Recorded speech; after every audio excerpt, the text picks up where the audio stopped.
The mystery of our faith is in the death and the resurrection of Jesus Christ.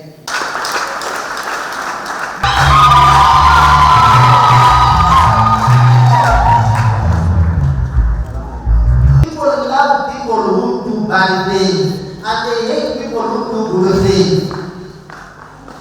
Hallelujah.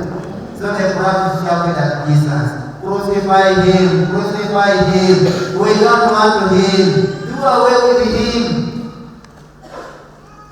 Yet there were very people who on Palm Sunday were just standing on the way, looking at their blocks, were cutting palm leaves, and then broadcasting on their way, and they were shouting, "Hosanna."